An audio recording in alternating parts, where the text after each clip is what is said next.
Misalkan mengalami situasi yang membuat cemas, saya perlu duduk dulu, tenang dulu, minum teh dulu misalnya. Setelah itu lebih tenang, maka kalau kita sudah lebih tenang, biasanya gejala psikosomatis itu akan mereda dengan sendirinya. Mbak Linda mungkin seperti itu. Nah, kalau saya biasanya dengerin musik dulu, kayak saya teriak-teriak misalnya kayak gitu. Makanya Nah, tiap orang bisa beda-beda itu bisa caranya. menenangkan saya. Nah, nanti mungkin bunda-bunda juga bisa cari nih gimana caranya bunda-bunda bisa mengoptimalisasi stresnya bunda-bunda itu menjadi lebih tenang untuk meminimalisir juga ya dari gangguan psikosomatik. Kondisi psikosomatis yang tidak tertangani itu akan memperburuk kondisi kesehatan mental kita secara keseluruhan.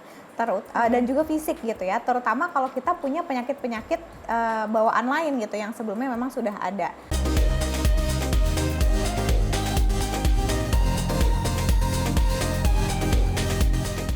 Terima kasih bunda-bunda masih menyaksikan persembahan untuk bunda dan masih bersama saya Zahra Masid dan juga Linda Maisha. Iya Mbak Linda, kan terkait dengan psikosomatik itu masih banyak bunda-bunda yang nggak tahu gitu kan.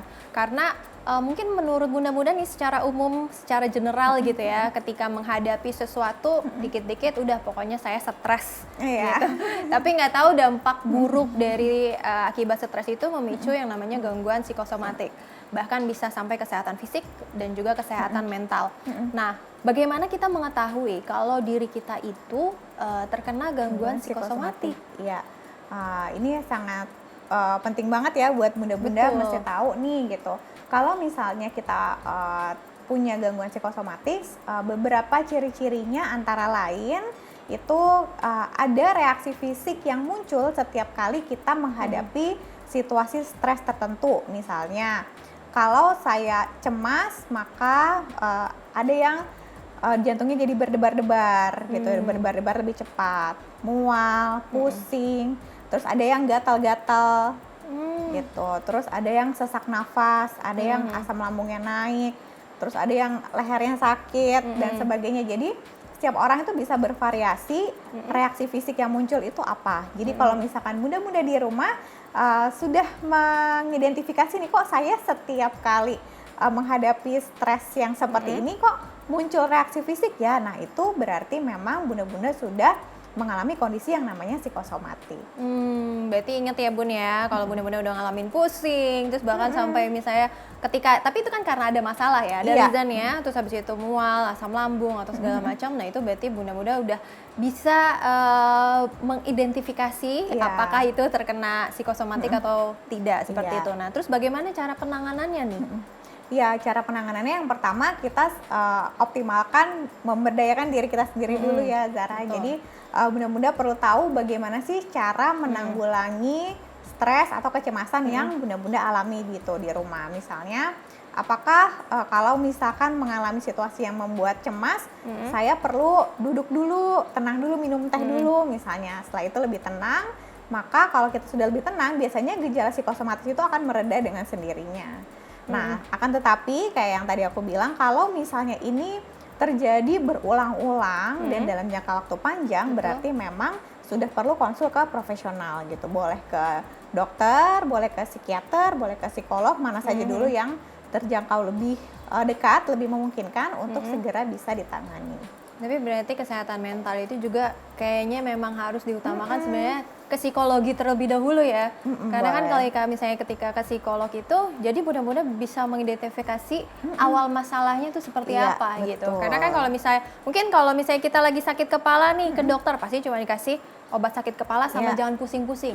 Tapi kan untuk penyebab atau supaya akarnya jangan pusing-pusingnya itu gimana gitu iya, ya. apalagi kan ini ya itu menurut orang-orang yang awam itu adalah ya gangguan yang biasa, paling cuma sakit kepala yang dikit-dikit dibiarin, tapi sebenarnya ini berkelanjutan seperti itu. Nah, tapi kalau Mbak Linda sendiri gimana nih? Kalau Mbak Linda misalnya menghadapi situasi dan kondisi yang mana misalnya lagi mungkin kayaknya nih saya kalau seperti ini bisa stres nih, apa yang Mbak Linda lakukan biasanya? Iya, kalau aku mungkin ini ya, ada situasi di mana yang membuat cemas itu tuh bisa kayak jantungnya langsung duk gitu, terus keringat dingin terus langsung kayak kelengan gitu, pusing gitu. Nah, saya sudah mengenali gitu ya, tipikal saya nih adalah seperti itu. Jadi kalau misalnya ada sesuatu hal yang membuat cemas, saya akan berusaha untuk duduk dulu gitu. Yang pertama adalah nggak berdiri.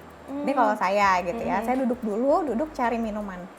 Kalau bisa kalau saya karena suka minum dingin, saya suka minum yang sangat dingin sekali kalau misalkan dalam situasi kayak gitu. Setelah lebih tenang, maka itu si pusing terus keringat dingin deg-degannya itu akan mereda dengan sendirinya. Dan akhirnya setelah itu kembali bisa berpikir dengan jernih gitu. Iya, nah Mbak Linda mungkin seperti itu. Nah, kalau saya biasanya dengerin musik dulu, kayak saya teriak-teriak misalnya kayak gitu. Emang Nah, setiap orang bisa beda-beda itu bisa caranya. menenangkan saya. Nah, nanti mungkin bunda-bunda juga bisa cari nih gimana caranya bunda-bunda bisa mengoptimalisasi stresnya bunda-bunda itu menjadi lebih tenang untuk meminimalisir juga ya dari Iya, gangguan psikosomatik. Betul. Nah, kemudian kalau misalnya selain disebabkan oleh pikiran dan juga emosi seseorang nih, Mbak Linda, kira-kira apa aja sih kira-kira penyebab terjadinya seseorang tuh bisa menderita psikosomatik? Karena kan gangguan psikosomatik ini kan dari yang namanya stres gitu ya pemicunya, dan stres ini kan bisa bermacam-macam dan tergantung dari kekuatan mental setiap orang itu betul. berbeda-beda. Nah, kira-kira hal apa saja sih yang bisa membuat orang itu stres gitu? Iya, stres yang bisa sampai menimbulkan psikosomatik Betul. ya, itu biasanya adalah stres-stres yang sifatnya kontinu sering terjadi atau misalkan dekat dengan keseharian kita.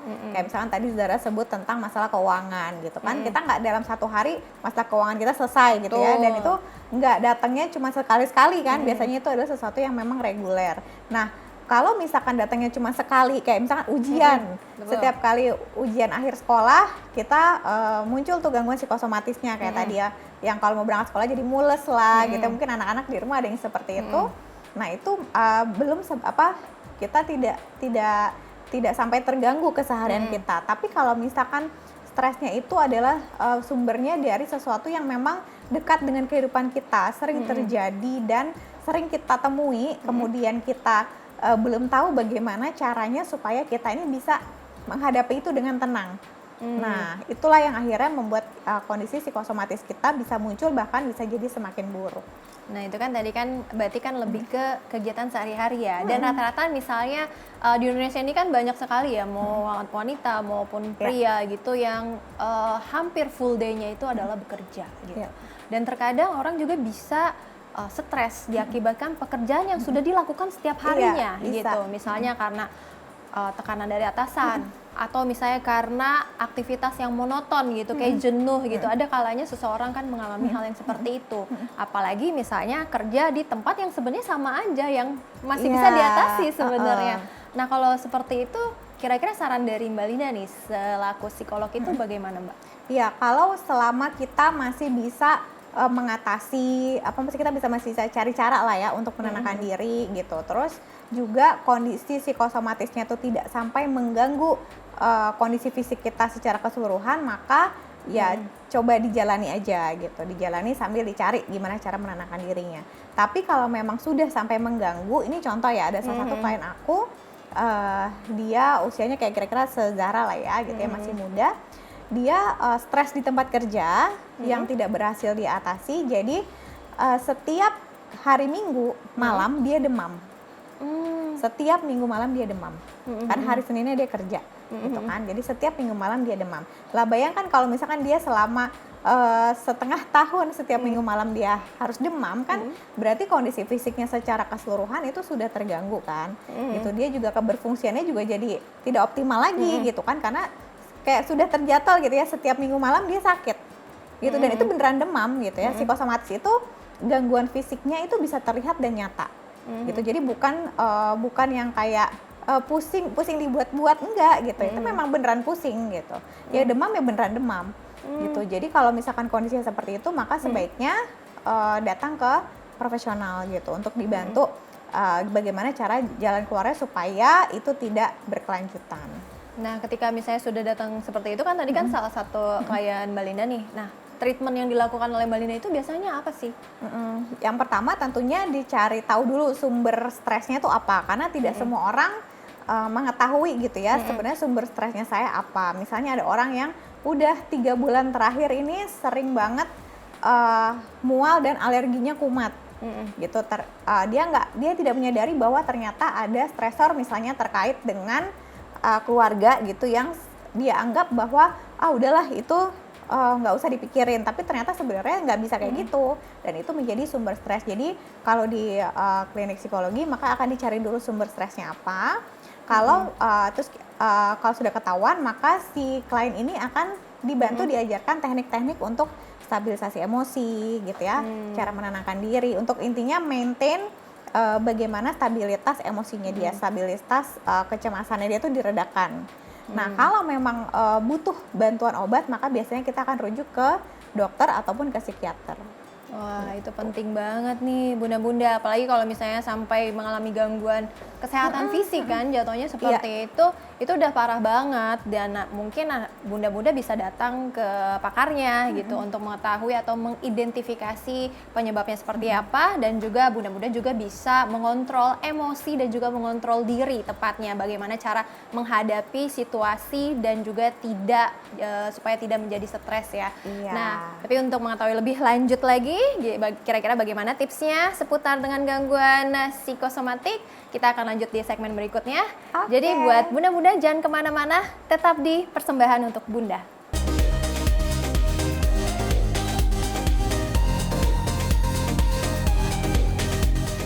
Terima kasih bunda-bunda masih setia menyaksikan Persembahan untuk Bunda, dan masih bersama saya Zara Masid dan juga Linda Masya. Iya Mbak Linda, ini ternyata penting banget ya gitu. Tapi kalau misalnya dari kacamata Mbak Linda selaku psikolog nih, kira-kira seberapa penting sih kita mengenali diri kita gitu sampai batasan kalau kita tuh Gangguan psikosomatisnya sudah sudah mengganggu misalnya kesehatan fisik, kesehatan mental gitu. Kira-kira seberapa penting untuk tahu gejala psikosomatik tersebut? Iya, sebenarnya kalau seberapa penting itu penting banget, Zara, karena kondisi psikosomatis yang tidak tertangani itu akan memperburuk kondisi kesehatan mental kita secara keseluruhan, dan juga fisik gitu ya, terutama kalau kita punya penyakit-penyakit bawaan lain gitu yang sebelumnya memang sudah ada. Misalnya memang sudah punya gangguan lambung. Nah, ketika muncul gangguan psikosomatis yang berkaitan sama lambung, maka kondisi lambungnya akan semakin buruk kayak tadi. Begitu pula buat teman-teman yang punya gangguan kondisi fisik yang lain, misalnya punya sakit jantung gitu, terus autoimun gitu, atau misalkan yang kondisi imunnya ngedrop dan sebagainya. Ketika kondisi psikosomatisnya ini tidak tertangani, maka penyakit-penyakit yang sudah ada ini bisa akan semakin buruk, karena ketika stres kita tidak tertangani, otomatis secara hormonal kita kan jadi nggak balance ya gitu, terlalu banyak hormon stres, dan itu akan mempengaruhi daya tahan tubuh dan sebagainya. Otomatis penyakit-penyakit bawaan yang sudah ada dia akan menjadi semakin memburuk kondisinya. Tapi kita bisa tahu nggak sih Mbak Linda, misalnya ciri-ciri orang yang wah kayaknya nih sudah terkena gangguan psikosomatik nih gitu, misalnya dari rekan kerja atau misalnya dari lingkungan sekitar, kira-kira ada yang bisa kelihatan tidak sih secara kasat mata gitu? Oh, bisa banget gitu, karena gangguan psikosomatis itu sangat terlihat dan sangat bisa dirasakan.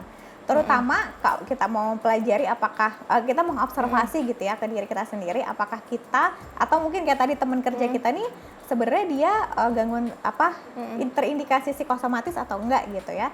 Kalau misalkan gangguan fisiknya itu muncul ada polanya.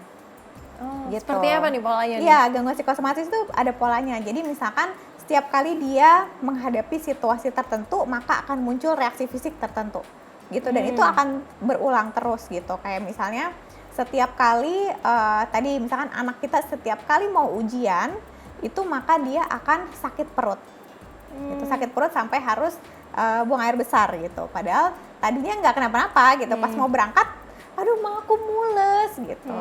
Gitu. Atau misalkan ada rekan kerja di kantor yang setiap kali mau presentasi gitu ya, itu gatal-gatalnya kumat gitu, alerginya kumat. Itu kan bisa kita lihat dan kita observasi gitu secara kasat mata, itu terlihat.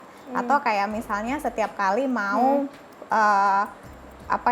kalau bunda-bunda mungkin setiap kali di tanggal-tanggal tertentu gitu, ketika kondisi keuangan sudah mulai menuju akhir-akhir stok gitu ya, stok uang gitu, itu muncul gangguan psikosomatis kayak misalkan jadi lebih sering sakit kepala gitu, mual dan sebagainya. Itu tapi bukan sesuatu yang dibuat-buat gitu, dan memang selalu terpola seperti itu, maka kita bisa mengindikasikan sepertinya ini memang gangguan psikosomatis dan baiknya segera dikonsultasikan supaya bisa jelas nih gitu, apakah ada kondisi fisik penyerta lainnya atau tidak yang bisa membuat yang bisa menjadi lebih buruk karena kondisi psikosomatis kita. Yang paling terburuk gitu ketika misalnya seseorang mengalami gangguan psikosomatik itu apa sih? Maksudnya apa yang terjadi gitu terhadap kondisi fisik seseorang? Yang paling terburuknya meninggal. Bisa sampai meninggal nggak? Bisa. Kalau misalkan memang kondisi punya kondisi fisik yang memang sudah ada duluan, yang misalnya dia punya masalah jantung, gitu ya, punya jantung yang sudah parah dan dia mengalami situasi stres yang berkepanjangan dan tidak tertanggulangi, gitu. Jadi itu memperburuk kondisi. Jadi meninggalnya bukan karena problemnya gitu, tapi karena akumulasi dari kondisi psikosomatis ini membuat kondisi tubuhnya secara umum itu menurun, ngedrop, dan akhirnya ya bisa meninggal dunia. Waduh, ternyata bahaya banget ya bunda-bunda. Jadi bunda-bunda apalagi kalau misalnya sudah punya penyakit ya, aduh mendingan jangan stres-stres deh, harus bisa mengontrol diri dan juga emosi ya bun ya. Nah tadi Mbak Linda juga sempat sounding terkait dengan anak nih. Memang gangguan psikosomatik itu bisa terjadi pada anak juga? Bisa Dari banget gitu. Usia berapa? Biasanya itu muncul ketika anak, maksudnya bukan muncul selalu ya, tapi sudah mulai bisa terjadi kalau misalkan anak kita tuh sudah mulai banyak berinteraksi dengan lingkungan sosial. Jadi misalkan sudah umur sekitar 4 tahun gitu ya, 3 atau 4 tahun ketika dia sudah mulai bersekolah gitu ya, TK gitu. Nah itu biasanya kalau memang anak kita punya problem psikosomatik itu sudah mulai bisa muncul sedini itu sebenarnya. Berarti bahaya banget ya. Berarti ini orang tua juga harus aware nih kalau misalnya punya anak, apakah misalnya anak itu mengalami stres, ataukah misalnya sakit, dan sakitnya itu karena apa gitu kan, harus diketahui lebih lanjut. Gitu. Tapi kalau misalnya gangguan psikosomatik ini bisa sembuh nggak sih Mbak Linda? Bisa, bisa sembuh gitu ya. Paling tidak bisa diminimalisir lah. Diminimalisir supaya tidak sampai parah gitu. Jadi. Tapi kayak rentannya nih, kira-kira dari usia berapa sih rata-rata orang mengalami gejala psikosomatik? Sebenarnya kalau dari rentang usia sih bervariasi ya gitu. Maksudnya tidak ada patokan di usia tertentu ini yang paling rentan gitu, enggak. Tapi kita bisa lihat sebenarnya dari orang-orang di sekitar kita, entah keluarga, entah teman, bagaimana sih cara dia menghandle stresnya dia. Misalkan menghandle kecemasan juga gitu. Dan kalau misalkan dia bisa menghandle dengan baik, bisa menanggulangi dengan baik, maka kondisi psikosomatis itu biasanya tidak muncul gitu. Tapi kira-kira ini butuh berapa lama sih untuk penyembuhan ya, misalnya seseorang itu dari gangguan atau gejala psikosomatik ini, Mbak? Kalau berapa lamanya sih bervariasi, tergantung seberapa berat gitu ya kondisinya dan seberapa daya tahan dia untuk bisa mencari cara atau bisa mencoba cara-cara penanggulangan stres secara mandiri gitu. Kalau memang dia dalam 3 atau 4 sesi dia sudah bisa secara mandiri mengelola stresnya gitu ya, udah menemukan cara untuk mengelola kecemasan dan sebagainya, biasanya itu sudah cukup dan jadi gejala psikosomatisnya akan mereda jauh gitu. Tapi kalau memang tidak terbantu, maka biasanya akan butuh waktu yang lebih panjang, bisa berbulan-bulan. Bisa berbulan-bulan ya bahkan. Nah tapi gimana tahap awal nih untuk kita misalnya selaku bunda-bunda juga di rumah gitu, untuk meminimalisir gitu, atau misalnya untuk menyembuhkan lah diri kita dari yang namanya gejala psikosomatik gitu, apa yang harus kita lakukan gitu? Iya, yang pertama adalah kita perlu mengenali dulu gitu situasi-situasi apa saja yang membuat kita jadi stres atau cemas yang itu intensitasnya tinggi sampai membuat kita muncul reaksi fisik ya. Tadi kita pelajari dulu nih pola kita sendiri itu seperti apa gitu. Apakah setiap menghadapi situasi A muncul reaksi fisik A gitu ya, apa gitu. Nah itu kita pelajari dulu gitu. Kalau misalkan kita lihat bahwa oh iya nih ternyata saya setiap kali menghadapi situasi A muncul reaksi fisiknya saya selalu sakit kepala gitu dan mual misalnya seperti itu. Maka coba cari cara gimana untuk bisa menstabilkan emosi kita, menstabilkan kecemasan kita. Karena misalkan situasi A ini misalnya contoh konkretnya apa ya, ujian deh gitu ya, balik lagi ya, kayak misalkan mau mahasiswa nih mau menghadapi ujian. Kan ujian kan nggak mungkin nggak dihadapin ya. Betul. Gitu, pasti kita akan ujian. Nah kita cari cara gimana supaya setiap kali mau ujian kita bisa menenangkan diri dulu gitu. Jadi maintenance sebenarnya. Jadi entah kita journaling gitu atau kita sering ngobrol, curhat dan sebagainya dengan orang yang tepat sehingga kondisi stabilitas kesehatan mental kita itu bisa terjaga.